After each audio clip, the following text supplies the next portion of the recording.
you have been inconvenienced, and I'm prepared to compensate you. Shall we say 1 million American dollars? Very well then, 2 million. The Death Star plans are not in the main computer. Your mama's going on a date. Can you dig that? A date. Like a nice restaurant and some fine music. This is a consular ship. We're on a diplomatic mission. Dig that? And she's going with me. She's going to have a good time. Can you dig that?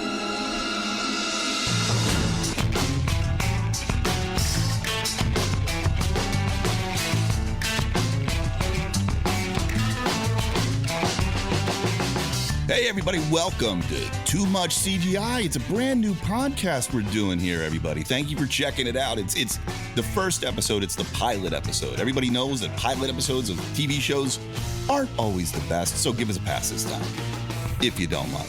So my name is Bill. I also go by From the Rooftops out there. I'm here with one of my longest time friends, Scott. How you doing, my friend? Very well. How are you? I'm doing good. You're a brand new podcast. You've never done this before. Never have, no. No, you sound nervous. No, I'm not, no. No. So I was hanging out with you the other a couple of weeks ago, and I was thinking, yeah, I'm restarting this podcast. My other one kind of burned out for me, and I had all these ideas for what I wanted to do with this new one, and I was going over it with you, and we were just riffing on things, and I was like, well, shit, I think I want to have Scott on the show. So the idea with this show is ideally what we're going to do is we're going to put out, we're going to really talk about like news items, pop culture news items, classic pop culture news items, geekery, all sorts of things like that. The stuff that Scott and I really relate to. Scott, how old are you? I am 42. Fucking old man. I'm 47. So I think our topics are really going to be around the kind of age, that we are. So we'll talk about all sorts of shit from 80s, 90s. Probably 80s heavy, 80s, 90s heavy, yeah. Probably, because shit, that's where I live. and really one of the reasons that I'm still doing this podcast thing is I don't know why, but I love to find things and share it with people. My poor wife, she's like, God damn, Bill, I don't give a fuck about any of this stupid shit that you're trying to make me watch and listen. I just don't care. I don't care. So I made this show so that people who do care can find a place where we can all talk together. So eventually, I'm going to have a website built. I'm going to have some social channels. I'd love to have an interactive show. It's so much more fun when the audience is kind of like, into it and, sending questions in, telling us what they want to hear about, interacting, getting into the show. I got lots of cool ideas. So that is the basic premise. What we can do, Scott, we can kick off with our number one topic, our number one item. Lay it on me. I'm so professional. Got news. Well, you know what? Before we go into any news topics, let's talk about the name of the show. So the show, tentatively, nothing's in stone. It's podcasting. No, exactly. We're all making this shit up as we go. It's a fucking pilot. It's a pilot. Names get changed all the time. But this is an idea that I came up with a couple of years ago before I started my last podcast. So Too Much CGI came to me one day because I'm watching all of this new stuff. We got Marvel, we got Star Wars, we got everything is so CGI heavy. You ever watch Corridor Crew? That show on YouTube? Yeah. I mean, they just go through how every special effect is made, and it's so amazing to watch. It's great technology, but in my opinion, as an old fuck, I think CGI has taken away some of the wonder out of the stuff that we used to watch as a kid. Absolutely agree. I mean, I think I was probably more marveled when it was actual practical effects and how they did the practical effects rather than how they hit a few keys on the keyboard. And I don't want to take away from computer graphics people. There's definitely an art form to it, but Jesus Christ, let's use our own imagination once in a while. Yeah, right now, I guess that's the feeling that we as an audience can enjoy a movie if we can't see something. Think about, I just watched the new Halloween movie yesterday, the Halloween Ends yesterday. I'm sorry to hear that. Yeah. Oh, oofa. That was rough. That was a rough ride. I'm not going to spoil it for anybody, but listen, it's not what you were expecting. And let me just say, it wasn't what I was expecting. Because, it was what I was expecting. I was expecting something bad. It was pretty poor. I was expecting a schlocky, terrible knockoff Halloween movie. Yeah, well, they were trying. I'm okay with anybody trying to do something different, but, sure. Sometimes you strike out. One of the things that they're doing in these Halloween movies, because these last three, they've been really gory and they're really heavy on the special effects, and there's CGI thrown into that as well. Think about the first Halloween movie, the John Carpenter movie. Best. It was great, and there's no CGI, and there's actually no actual gore. No. I think there's one part where you see him stick a knife into somebody and raise him. Like, that's as gory as it got. And one of the reasons that worked so well and scared the fucking world is because we didn't see everything. Our imaginations created that fear. That blank space is where the wonder was. One of my favorite parts of the movie, it was very much like almost like how Jaws, where like they didn't actually show a shark. There was like a presence there. There was the shape. You would see him hiding behind. It was the suspense. It was a suspense movie almost more than it was what we would today call a horror movie, because horror movies have become gore movies, or I think you called it murder porn is what they basically become nowadays. And if there's anything short of that, it's truly not a horror movie. But I mean, I think suspense is probably more fearful because it is that empty space where you know what's going to happen. The anticipation, as they say, it's really, I think that's probably more psychologically scary than just giving it all to you. I think you're right. And as like, I remember when Jurassic Park came out, that was one of the first times that CGI got really impressive, right? But it was still a mix of practical. Like, the dinosaurs didn't look silly. The CGI, legit. When they put them, they looked right. They looked right on. But when they had like a big foot steps down next to a car, they were using practical effects. Right. Have you seen the new Jurassic Parks? I mean, maybe there's a little bit of practical thrown in just for just nostalgia reasons, but it's all CGI. They do look silly. Yeah. I mean, if Jurassic Park is where CGI like sank its teeth and really grew up and looked impressive, that was what, 95? 3 years later, I think it was 2 years, maybe 97, 98. CGI really took a turn to the cartoony and the awful when the Star Wars prequels hit, because everything in those were CGI and it looked bad and all blue screen. And that was probably, when I think of bad CGI, my brain goes to the Star Wars prequel trilogy. Interesting. I didn't think of that as being but you're right. That might be the premiere, like when CGI exploded, because that was filmed on digital. Lucas made everything. Everything was blue screen. Yeah. Oh, well, that's how Marvel shit is now. Like, do you remember watching like the onset of bad CGI houses getting hired to do shit? And, like Spawn. That Spawn movie. When that Spawn movie came out, the entire last the act of the Spawn movie is like, you could tell it's CGI. Somebody went to a house and they said, listen, this is what we need. We're making a Spawn movie. Are you guys the guys to do it? And the CGI house says, yeah, we're the guys to do it. Okay, you got a week. Right? Because that's what this looks like. It looks like they crammed this thing out. But we started to just watch it and accept it and get used to it. And then every other movie just kept kind of getting a little better. I remember Blade came out. There was some CGI in that. Got a little better. Spider-Man was more CGI. So there was a balance. Some people knew how to do it. And then some people were like, let's just go cheap and do CGI. Here's another CGI story. So I have some relationships with people that did the Dawn of the Dead movies, the Night of the Living Dead, Dawn of the Dead. Right. Kind of, when the last movie came out, Land of the Living Dead, or Land of the Dead rather, we're all excited because I'm an old practical effects guy. I love that kind of stuff. And, we're going to do a practical effects movie. Tom Savini had told me, he's like, yeah, we're going to do practical effects. We're bringing practical effects back. And then I guess at the last minute, the studio said to George Romero, said, no, we're going to do CGI. It's cheaper. Yeah. And it was like heartbreaking because that's not what the fans of that genre want. We love to see the practical effects. It's over the top. It looks ridiculous. But now with CGI, the kills look real. Well, I think that rarely does what the studio wants and what the fans want rather, rarely does that coincide to being the same thing. They're looking at dollars and cents, and fans are looking at,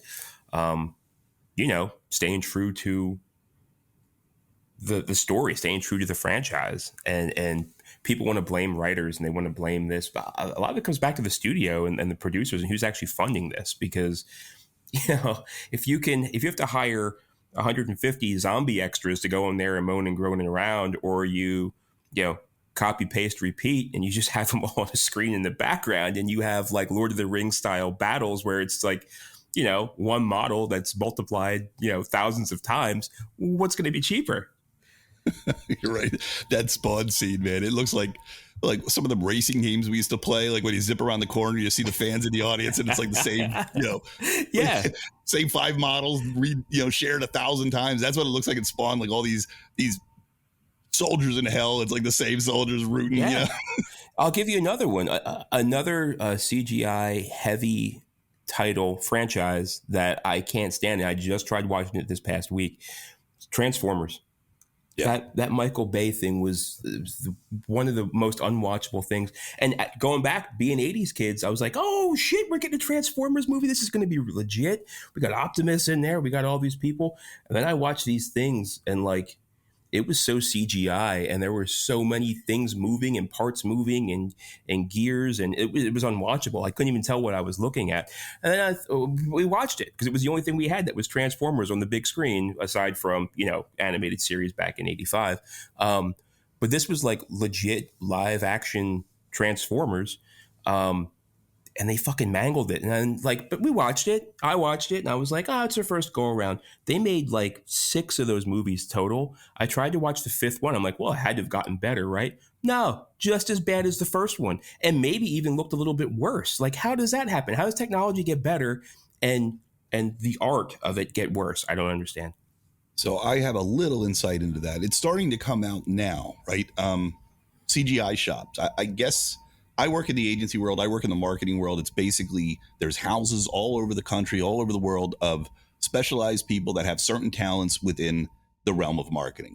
I'm pretty sure it's the same over in that industry, right? There's certain CGI houses. They're probably, this company is good at doing Hulk skin. That company is good at making spaceships move. So what I know is happening right now with Disney, specifically within, the Marvel Cinematic Universe and Star Wars, is if you've noticed this year, the output from Marvel, not even this year, last year, maybe even the year before, the output from Marvel and Star Wars has come, just increased incredibly. And it's all CGI based stuff. So what's happening now in the industry is the CGI houses are getting slammed. They're working like incredibly long shifts.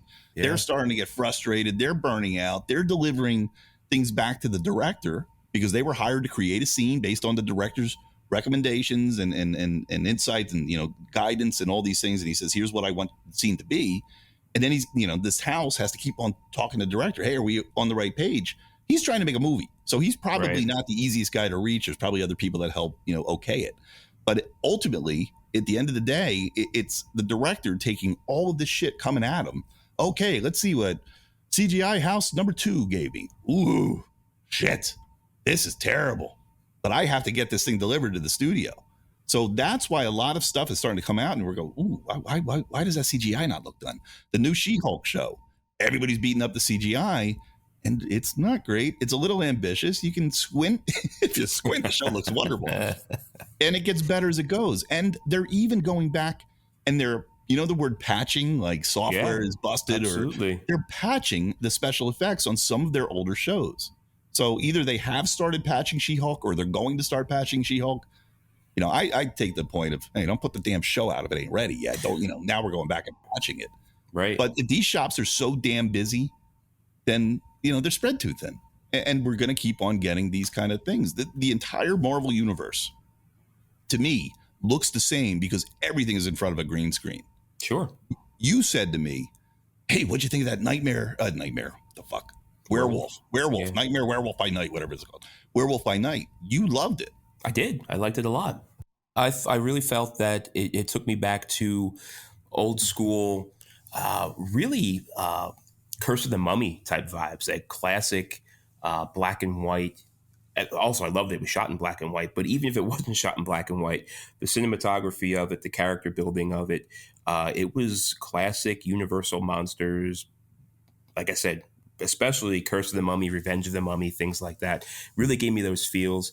Even to the point where like how they just introduce characters and like there's a lot more depth to these characters, but they don't have to spoon feed us everything about these characters to make us care, to make me care about the show and what's going to happen next. Like there's a lot more depth to them. There's a lot more story there to tell.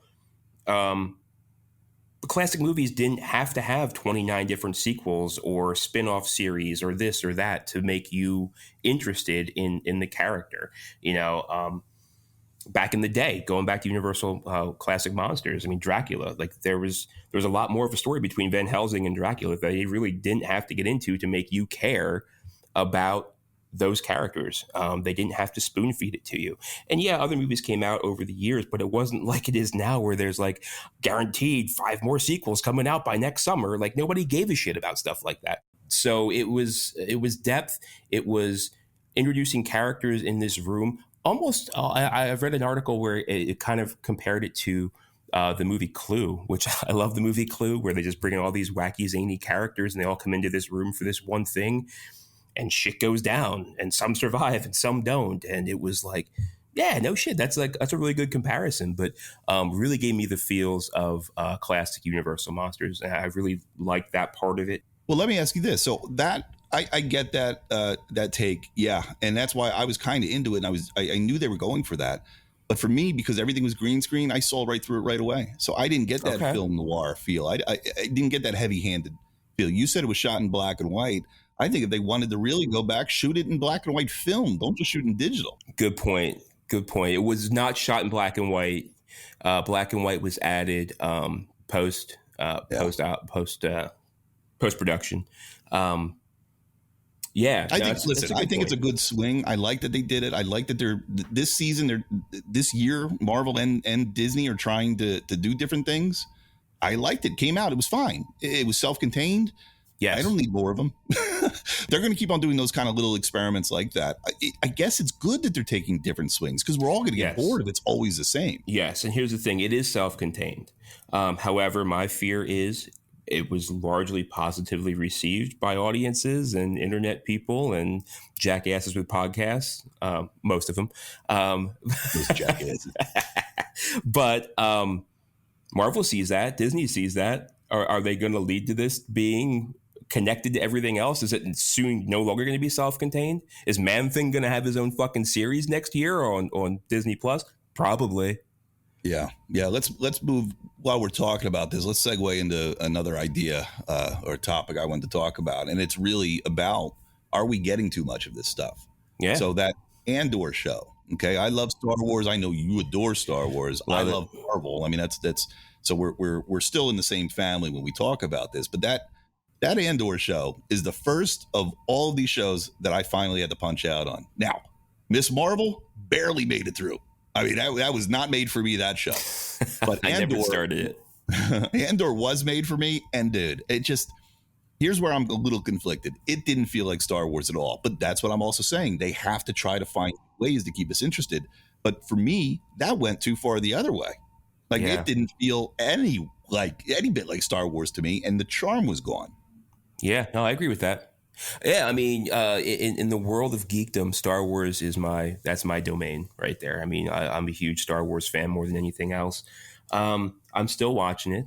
I'm up to date on all the episodes. I really wanted to like this. I mean, the characters were laid out in that, in Rogue One. I love the characters from Rogue One. Let's see how these people got to where they're going to go. I mean, kind of like the Titanic, we know how it's going to end, right? But let's build up these characters. Let's hear more about it. And the pacing of this is so slow. And I'm still watching, hoping that the payoff is coming. And so far, it's not for me. But I'm still holding out hope that it's going to. And I'm holding out hope that it's going to not by, here comes Luke Skywalker again, or here comes, I don't need to have them use the old things and give me fucking, don't pay me fan service. Please don't pay me fan service by bringing in classic. Don't toy with nostalgia.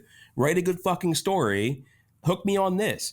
There's a lot of different genres that are brought in to Star Wars. With the lightsabers were supposed to be samurai, and then the laser guns were supposed to be westerns, and this was George Lucas's way of bringing together all these things. And even in that, the different films, like the entire prequel series, was like a political thriller because it was all about star systems joining the overall far-reaching government and rebellions against that government and this and that. And this is supposed to be a further extension of that, but they're trying to sell it more as a spy story.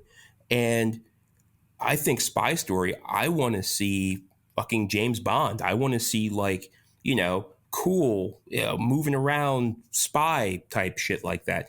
I don't need to see fucking I almost want to see movie spies. I don't want to see, undercover bridge of spies. We're going to trade our guys for your guys and all this bullshit. I don't want to see like historical spy stories. I want to see movie spy stories because I'm watching a movie world.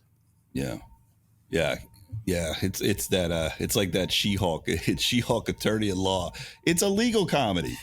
I don't know that I want to see a legal comedy in my superhero universe. Yeah, who wanted to see Ally McBeal in the fucking Marvel world? Didn't expect Ally McBeal. Did not expect with superpowers. Yeah. I will tell you, that show started great for me, got really weird, and ended impressively. I think you ought to give that one a second shot. You were up and down on that. I mean, at first you were like, fuck this, and now you're singing its praises. Dude, I'm such a fucking flip-flopper. I do it all the time now with these shows. Like Boba Fett. I think most people dislike Boba Fett. I think like when I saw a scale that it was the least favorite, only beaten by Obi-Wan as far as all the shows go.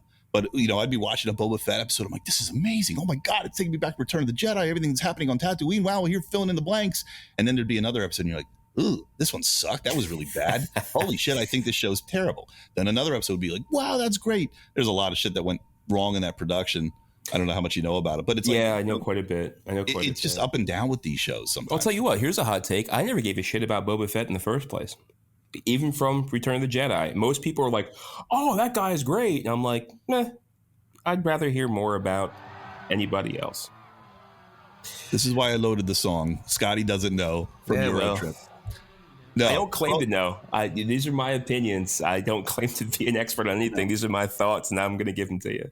Yeah, no, Boba Fett, it was like, he just looked cool. When Boba Fett came out, because he was just a side character. He actually came out in the Christmas special, riding a fucking dinosaur. A Minotaur. I'm sorry. A Mythosaur. I'm sorry. You knew the name of that thing? Yeah. That's what their whole fucking Mandalorian shield is the Mythosaur. Mythosaur? Yeah. You've always been better. You're way better than that kind of keeping up with the details. Like, you watch that Game of Thrones, I'm out. I can't watch Game of Thrones. There's too much shit going on. You know the name of the fucking... I could tell you, like, the dark saber. And you could tell me all about the dark saber. I'm like, I remember them saying that, but I didn't listen. There's too much detail in some of these things now. I just can't keep up. I told you, I'm a Star Wars nerd, man. I like what you're saying about that, though. They're not crowbarring in a Chewbacca who runs in. Yes. Like, oh, wow, hey. It doesn't make sense for him to be there. Don't be there. A lot of the older stuff, like, wasn't the Clone Wars movie, wasn't there a giant Wookiee scene and they had to put Chewbacca in? And I remember seeing Chewbacca fighting again. I was like, that kind of fucks up my, the way that I see Chewbacca. Now there's another way to see Chewbacca to give me an entire picture of him. And I'm not liking his story as much because that's just too fucking coincidental that he met Yoda. Are you asking me a question about the droid attack on the Wookiees? How far down this rabbit hole do you want me to go, Bill? Oh, man. I barely remember those three movies. The only thing I remember about those three movies, honestly, is when I had my divorce and I was, I needed a friend to hang out. You hung out. You slept on my couch. And we watched. Which one did we watch? Which movie was it? We were watching. It was actually not one of the prequels. It was Empire Strikes Back. Yeah. And I've passed out on your sofa. And if anybody has the special edition Blu-rays, if you just leave it on, Emperor Palpatine's voice will gradually come across and just whisper, "Embrace the Force." And I woke up in the middle of the night, dark, and I thought you were fucking with me, like hiding behind the sofa or something. And I just kept hearing "Embrace the Force," and I'd fall back asleep and just kind of half doze out. And next thing you know, I hear this. And at first, I didn't know what it was saying, and I looked up and I was like, "Oh, the fucking stereo's still on and the TV sleep timer went off." So I'm just still here to fucking embrace the Force. I really thought you were fucking with me, though. You did. When I woke up, I'm all like sad, miserable, depressed. And you're like, were you fucking with me? Like, you looked like you saw a ghost. Oh, it couldn't be. Oh, the DVD. We fell asleep last night and you left the DVD on. Damn it. Yeah, actually, you're right. I said Blu-ray. It was a DVD. This was old school. Yeah. Well, I could have sworn that was the prequels, but okay. Empire Strikes Back. It was Empire. All right. Well, you're gonna have to tell me how that thing ends, because it's another thing with these with all of these shows. It's like you used to feel And if you think about how much more content is out, I can understand why a lot of people are stressed. But you used to feel that if you don't watch every single Marvel thing, you're going to be lost when the next Avengers movie comes out. If you don't watch every single Star Wars thing, you're going to be lost when the next Star Wars things come out. Yeah. So if that does happen, like I'm going to get lost because I just can't commit the time to watch every single thing if it's not going to please me. So I'm not going to know how Andor fits into I forget the guy's name already, how he fits into the big world, because I'm just not going to make it through the show. That kind of sucks. Well, I'll tell you what, I've punched out on Marvel at large quite a while back. I watched the Ant-Man movies. I watched Black Panther. That Eternals thing came out. I didn't give a shit. I don't even know if that ties into everything else. You can tell me. I don't care. But yeah, I mean, with these, I watched Hawkeye. I watched that on Disney Plus. I watched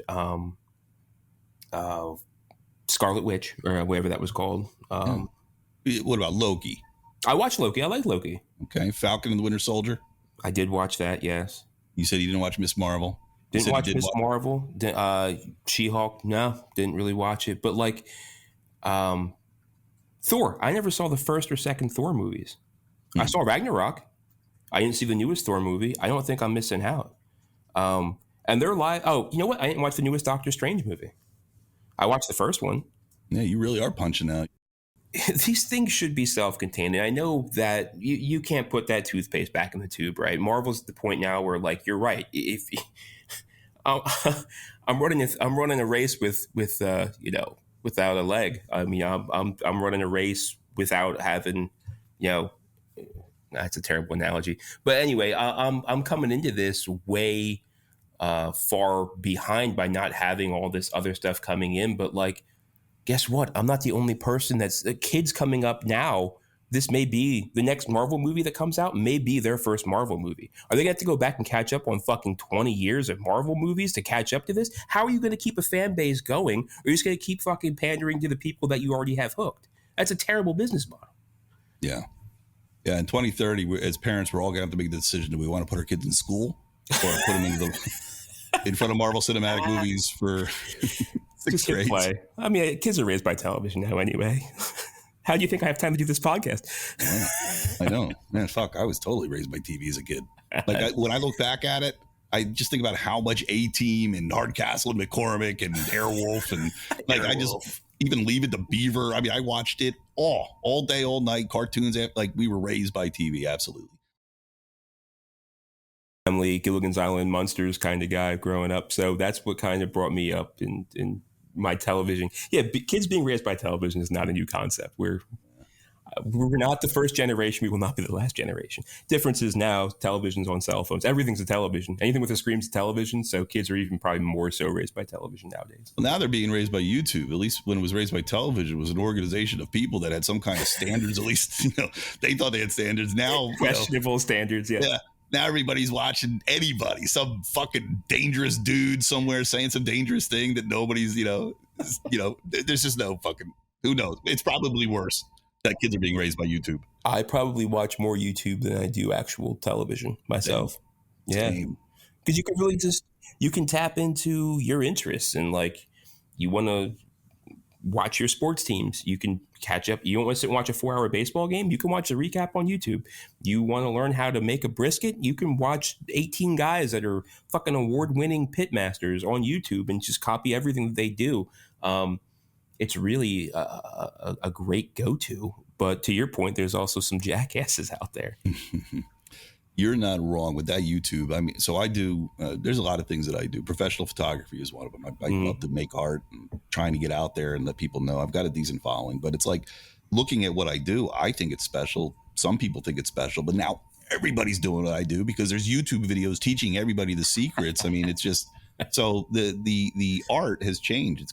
It's forcing it into another style of art, right? Yeah. The art that I grew up on wanting to do. Same with music. I'm a musician too.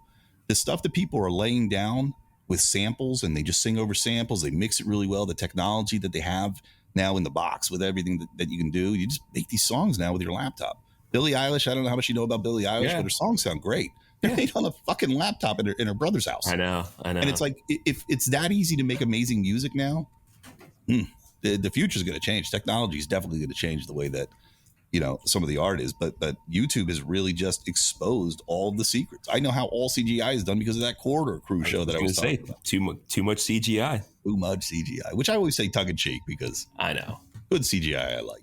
Yeah, I agree. It's not all bad.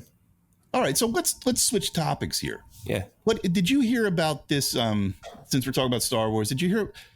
I'm not totally sure I understand what's going on, but I guess James Earl Jones gave the thumbs up to allow Disney for in perpetuity to use his voice, but not his actual voice. It's like they have AI. They have enough examples of James Earl Jones saying Darth Vader lines that they're able to feed that to the AI. Yeah. And now they can just kind of type into a computer, Luke, you are my father. And the AI goes, Luke, you are my father. He never said that. Best James Earl Jones. That's right. He never said, Luke, you are my I've got it all fucking backwards. I'm down Mandela effect. That's not how it went. So that's what it really means? So did he get any money for doing this? He didn't just give a thumbs up like, yeah, okay, do it. I don't care. No, he sold the royalties to his voice likeness in perpetuity. I don't know what the payout was. I don't know what any of that was. Also read an article that Bruce Willis did the same thing for like deep faking. You've seen deep fake. Here you go. Luke Skywalker in The Mandalorian season 2. Spoiler if you didn't watch it in the past 2 years. But shame on you. Yeah, I know I fucked it up. All right. Well, there's all deep fake. It's not Mark Hamill. But they deep faked his face, and Mark Hamill gave the thumbs up with that. I mean, let's face it, you can't keep playing the same character if they're going to keep rehashing this character. Bruce Willis, with his recent coming out with his health scares and things like that, signed a similar deal to what James Earl Jones did, allowing him to be deep faked into movies moving forward, and he'll get payments for that. He'll get, royalties and things like that for use of his likeness, because his aphasia or whatever it is he has, he's not going to be memorizing lines or anything like that. He doesn't have the ability to do so anymore. So, but you're an actor and you rely on that, and that's your career you've been doing for years. How do you keep on earning a living if you lose your tool? Like this is kind of what he did. I got to tell you, I was really concerned. Bruce Willis is getting old. I'm going to stop seeing Bruce Willis movies. Now I don't have to have that fear. I'm concerned that I'm never going to be able to stop seeing Bruce Willis movies, to be honest with you. He signed us some stinkers here, Yeah, could you imagine? It's like it was probably a fire sale. It's like, yeah, $50, you could use me in anything. And now it's like, who wants a Bruce Willis license, Now there's a Bruce Willis porn, and there's Bruce Willis is wishing you a happy birthday. Bruce Willis and Babe Pig in the City 3, Hey, you know what? Join in next week. Too much CGI. We're gonna have special guest Bruce Willis. Yeah, he's gonna be here, and he won't even know it. That's the thing. I don't. How does that work? Do you have to sign off on everything? I don't know. I've actually heard. So your story, I've heard a conflicting story that says some of that isn't true. Oh, okay. So I don't know where it is. I don't even. I read it online, so it had to be true. I don't know where you read your stuff, but it was online, Bill. I read it offline. Oh. Well, I don't know about offline, but I don't really understand where all the rights go, right? So Darth Vader, James Earl Jones comes in, creates a character. It's a work for hire. The voice is out there. Everything is out there. It's all created. It's owned by Disney. Why can't Disney get another guy to do an impression of James Earl Jones? I'm glad they're not. That's they have to honor the original voice, and they have in the games. They have in the games. Why do they need to do this? They have in animated series. They've had other people play both Anakin Skywalker and Darth Vader. In fact, in a lot of times, like when they would have like a cartoon where they'll use the guy that did Anakin's voice to play Darth Vader, because it was like in that transition phase before he was like fully in the dark side in the suit and everything. So it's not like there's been only one voice of Darth Vader and there will ever be for perpetuity moving forward. There's been other people that have played this character, but I mean, we started this whole thing off by talking about we're kids of the 80s. Like, there have been other people that have played the voice of Kermit the Frog too, but you know what? Jim Henson was still the fucking best. Same for James Earl Jones and Darth Vader. It's not easy being green. See what? Thanks for anybody can do it. Anybody can do it. You can hire me. Don't AI Jim Henson's voice. I work for Peanuts. Peanuts, Hollywood. Plus, you could be the next Shaggy. Sugar. Oh, you or hey, Scooby. No, I sound more like Scooby. I'm John Boy Scooby doing the Shaggy impression. That was pretty good. Yoinks. There it is. There it is. I had to work it out. Okay. I can do a terrible Shaggy impression, but a great. Who's the guy that did the voice? I'm already blank. Casey Kasem. Remember that guy? Kasem. Yeah. Is his dead body still being toured around? Whatever happened with that? Remember there was a thing with his body? His wife wanted one thing, his family wanted another thing. He may not be buried yet. I don't know about this. All right, we'll have to save that for news from the past. The next podcast. Dead bodies still roaming the earth. It sounds like fucking Weekly World News shit. Our next podcast show is going to be about news Halloween commentary. special Weekly World News. Today in the news, Empire Strikes Back is released. What do you think, Scott? I can't believe it was his dad the whole time. A brilliant idea. What a brilliant idea. Do news commentary, which everybody's doing right now. This show ain't doing nothing fucking original, but original would be going back and doing this back in the day. Yeah. And just, we'd have to shit all over it because it's like, it doesn't hold up. This doesn't hold up. No. Oh, man. Oh, well, all right. Good for James Earl Jones. Good for Star Wars fans, I guess. We love this old shit. They put out the Munsters. What do you think about the Munsters? They relaunched the Munsters.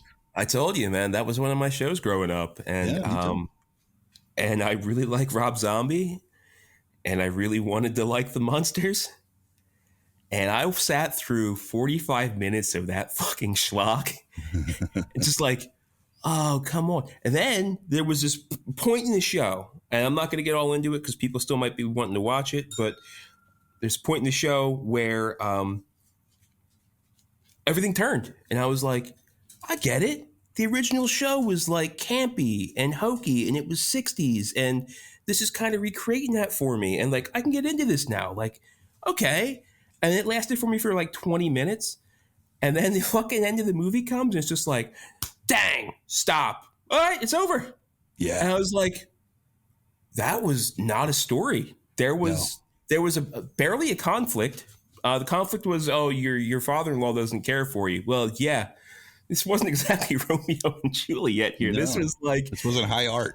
No, this was not high art, and it wasn't supposed to be. But the thing is, like, Rob Zombie loved the Munsters. He fought so hard to get this. I heard that he wanted to have it done in black and white, and the studios said no. And he went on the other side and was like, well, if I can't do it in black and white, it's going to be the most garish fucking putrid Technicolor thing you've ever seen in your life. And I'll tell you one thing it did after I watched it. I was like, I feel like I've seen the Monsters in color before. I completely in my memory wiped out the new Monsters and all that horse shit that came out. And actually there was a new Monsters where it was like Fred Gwynn and Yvonne DiCarlo and Butch Patrick and Grandpa Al Harris and like all these people, Al Lewis, Al Lewis. They were all out on there, and they all reprised their role, and it was done in color. And I think it was like late 80s, early 90s, and unwatchable. And this kind of brought that back to me for the first 45 minutes of the movie. And then like it started getting going, like I said. And then next thing you know, the movie's over, and I was like, what the fuck just happened? What did I just watch? I want that hour and a half of my life back. Yeah. It felt like a production that fell apart, and they said, well, what do we do with this? Just like I said earlier, it's like the director got all this, tried to put it together, and said, all right, I gotta turn this in tomorrow. This is a hot fucking turd. I don't know what to do. But so here's my take on it. It took me a minute to get what the fuck he was doing. I think this movie was made for theaters, and then suddenly it was put out on streaming. That's probably not a good sign. Like, you know what? Well, here's something. When I first hit the play button, I thought I was going to be watching a series. Like, this is a thing that I thought would have done better as a series. As were all those other Star Wars Disney Plus shows we talked about before were supposed to be movies, and then they brought them into Disney Plus because of the failure of the Han Solo standalone movie. They turned movies into series. This is one that there was a movie that I think would have been better as series, because honestly, I hit play and I'm watching it.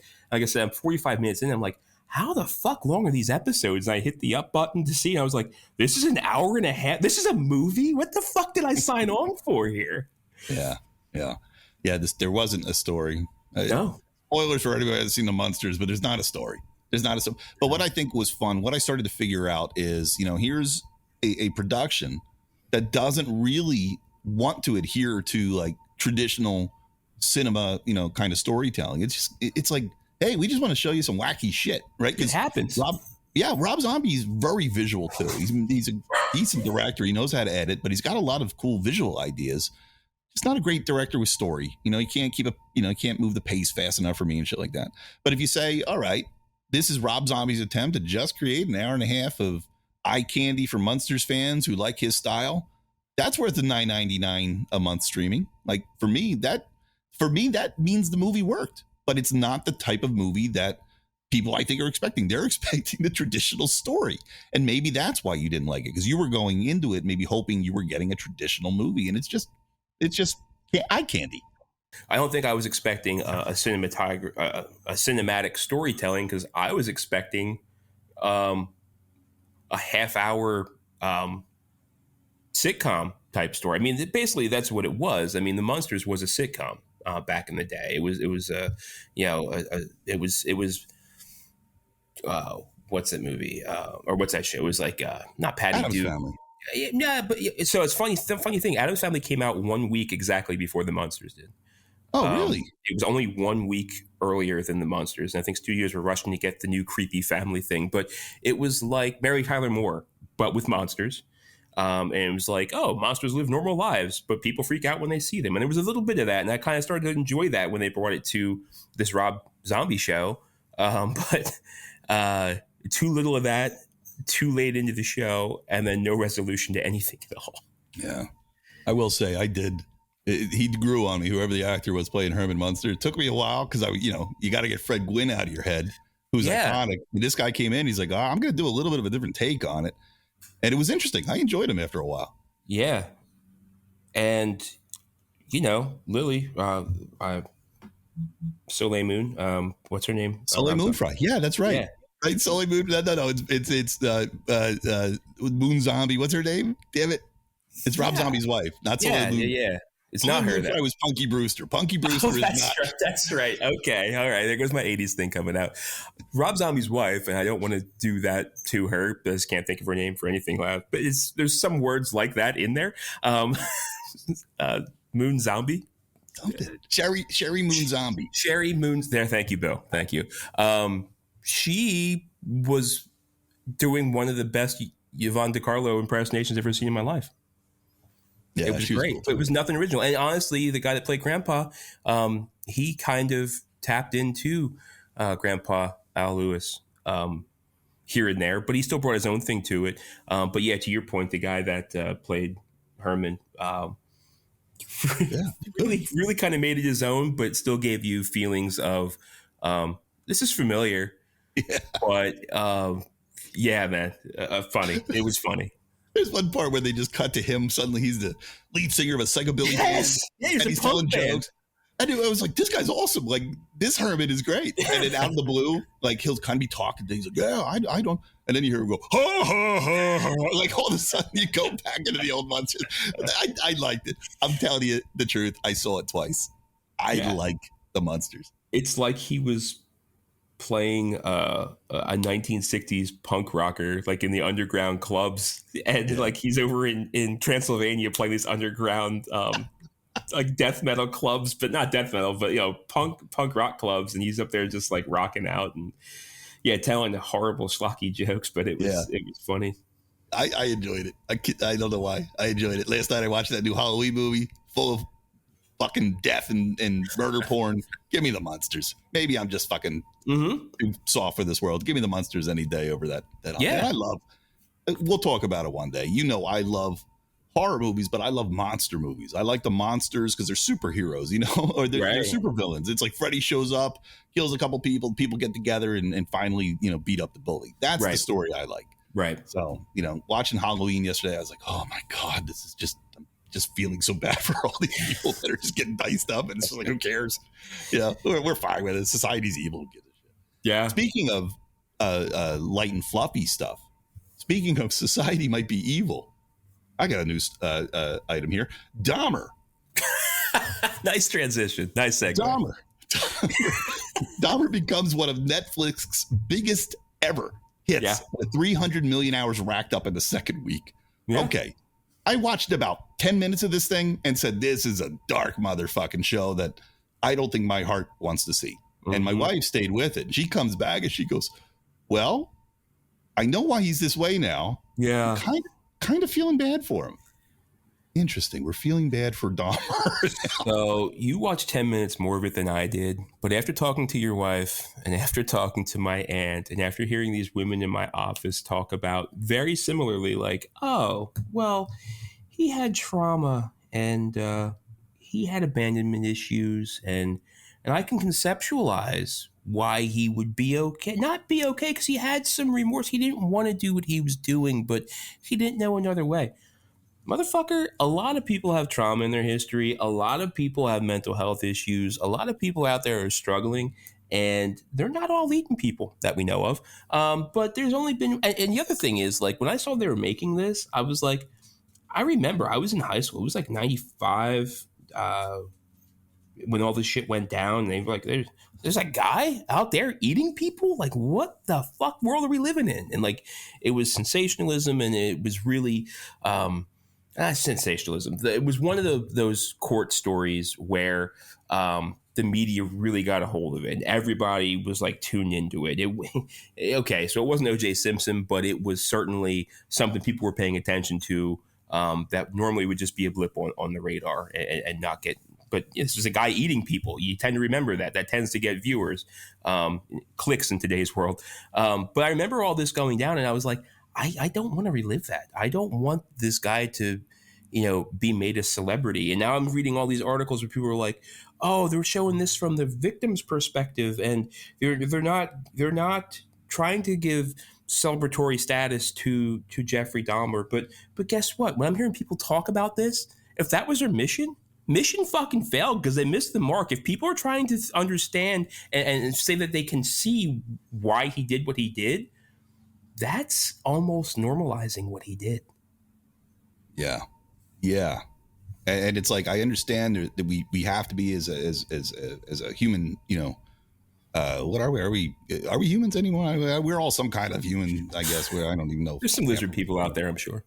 But like, I get it. Okay, let's listen, let's study, let's learn. But you know what? There's other things to worry about than ever celebrating in any way or giving this guy any thought. And I don't know. I'm not a big fan of that. Like the fact that people love serial killers and true crime. Like I know it's huge right now in the podcast space. I had a roommate back in college, right? I was in college in like 1995, 96. Mm-hmm. And very well-adjusted guy. I've lost touch with him. I haven't heard about him killing anybody. But he was really into serial killers. And he would tell me, he's like, so have you heard of this guy? I'm like, I don't want to hear of that guy. Like he sounds fucking horrible. I feel terrible even knowing that people like this exist. So I'll tell you what. Well, hang on. Let me. So okay, I'm sorry. I was always hating that there was this like really violent side of shit because I'm growing up watching the silly violence of right. And then there was a movie that came out that really fucked me up. It was called Henry: Portrait of a Serial Killer. I watched that damn thing and I don't even want to talk about it because it still fucks me up. But then I saw another movie right after it, Natural Born Killers, and now I'm like, yeah, this is getting dark. Now it's starting to, I personally don't believe there's many, I don't even know the number, but there's people in this country that should never watch Natural Born Killers, should never watch Henry: Portrait of a Serial Killer because they're not going to be able to parse it. Right. So I'm afraid of them watching Dahmer. Okay, fair. I'll tell you a movie that did it right. Texas Chainsaw Massacre. You want to build on that love that we as people have for serial killers and that lore and that myth. That's a movie that tapped into that and became very famous and was based on a real life serial killer, but never mentioned that serial killer's name. Ed Gein was never mentioned. They had this story and it was inspired. Nothing's going to scare you more than shit that happened in real life and kind of with a twist, the best lies are based a lot on reality with a twist. Right. So that was a great way for that story to be told. And it was serial killer-esque. It was a great movie, but it did nothing to promote or not glorify, but it did nothing to give any more credence to the name Ed Gein. past what he already had up to that point. Yeah. I like the way they did it because they were like, and it's a monster movie. That's all it is. It's a scary one, but it's a monster movie. And they said, based on true crimes, but yeah, based on loosely. Right. Ed Gein didn't have a family of cannibals who, Leatherface runs around with a chainsaw and has a family. So yeah, they were able to take something, they were able to put a spin on it. I'm fine with that. I don't really ever want to learn who Ed Gein was. I don't want to know who Ed Gein is. I wish Ed Gein never existed. Fact. I'm glad Leatherface does because he entertains me. You have Leatherface action figures. I actually have a Leatherface action figure. Yeah. Dude, and it's Halloween like right around the corner. So every year I dress up as a different character. I'm not a cosplayer, but I kind of am with this shit. Like I've got a really good Michael Myers mask and suit, really good Freddy. And this year I've got I spent like $500 on a Jason costume. Are you serious? I'm so into these they just remind me of the scary, fun, laughing times I had as a kid. I don't think the original studio spent $500 on a Jason costume. How the fuck did you? Yeah, well, inflation.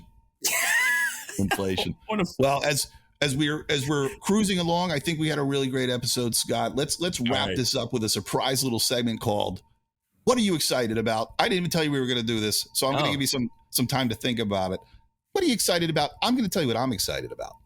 Since we're talking about Halloween, since we're talking about Leatherface and all of these things, I'm a big Friday the 13th fan. The iconography of Friday the 13th, the hockey mask, everything about that takes me back to a time of my life that was just so fun. I love being scared, and I can parse, I know that Jason isn't real and I'm never going to kill anybody, I promise. So I've always sort of enjoyed all this, but there was a lawsuit that's happened in the last few years. There's a reason you haven't seen any official Jason stuff. It's not because Jason don't make money. You look outside, on Halloween, look at how many people were wearing hockey masks. We're still into this character.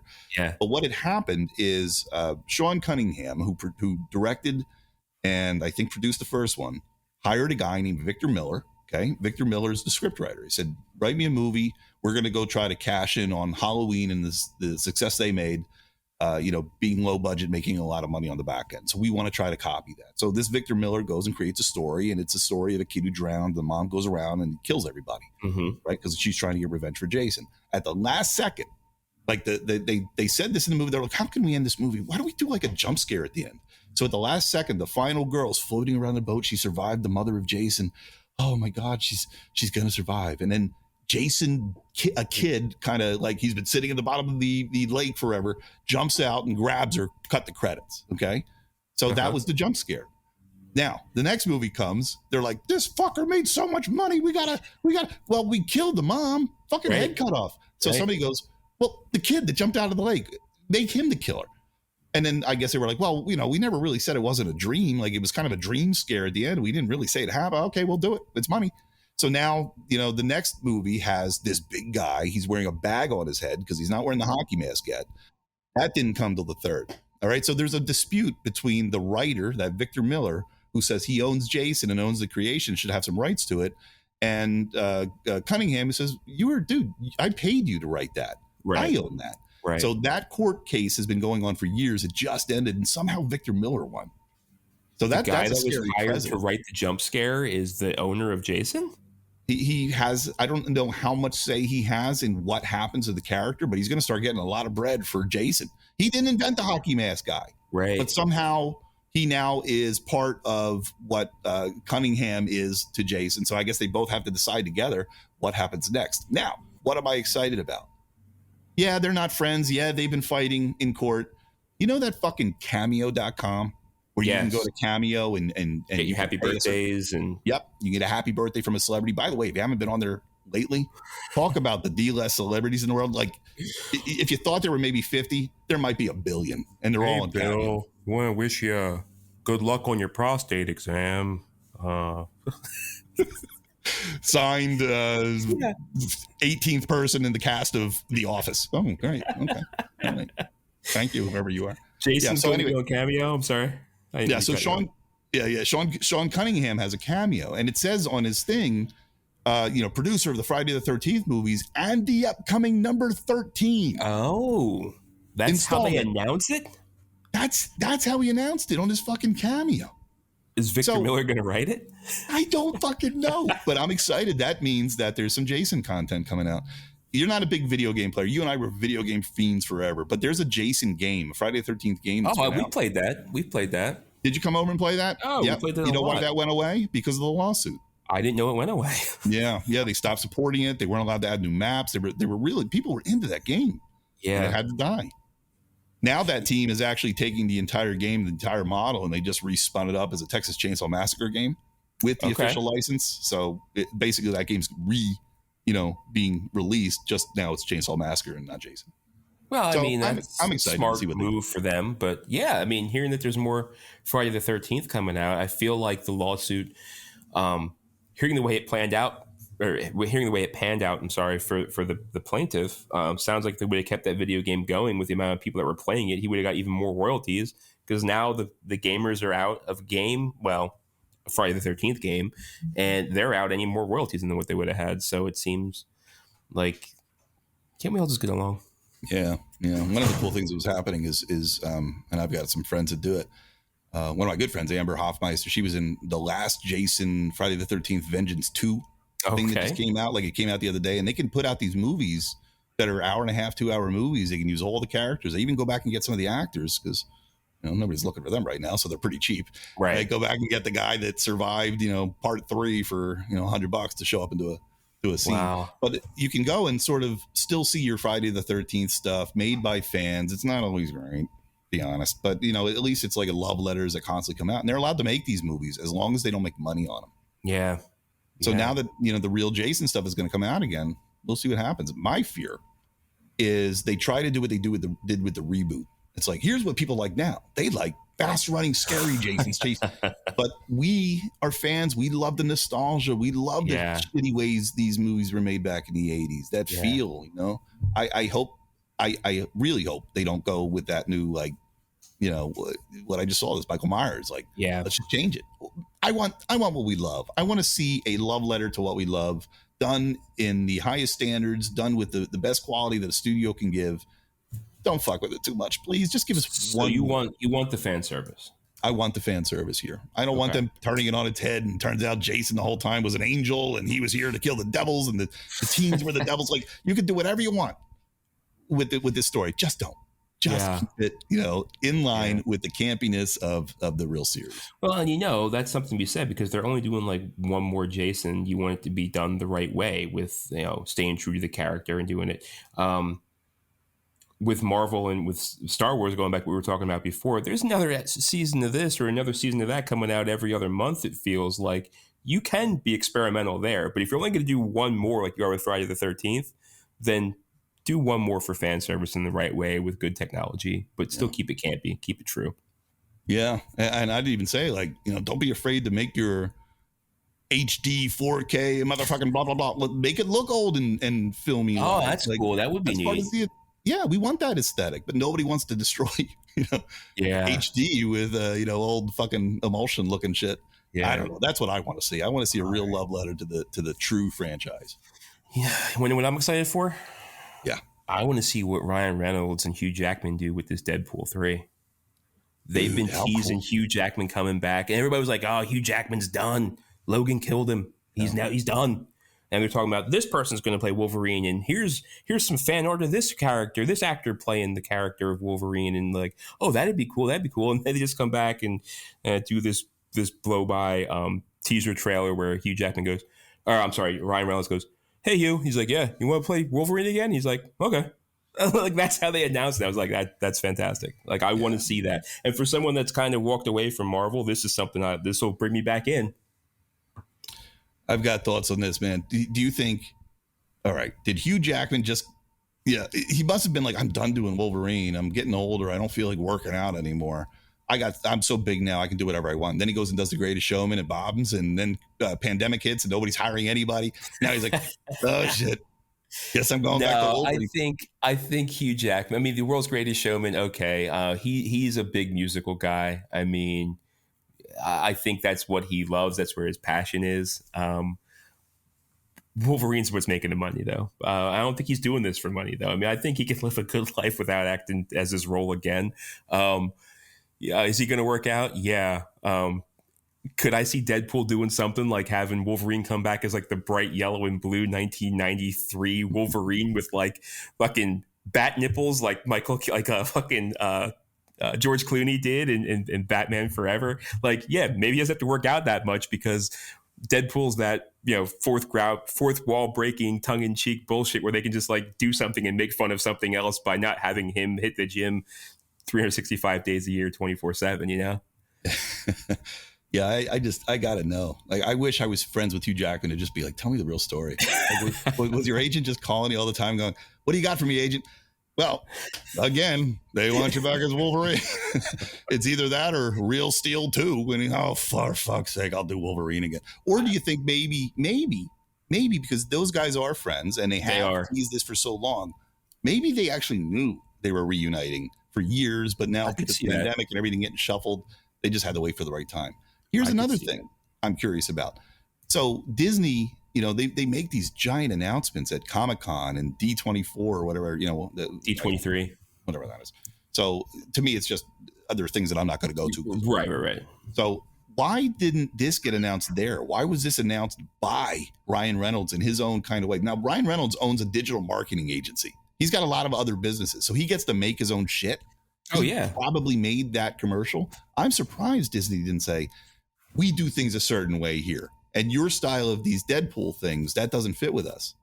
We can't let you make an announcement this big like that. It's got to be on the big stage at Comic-Con.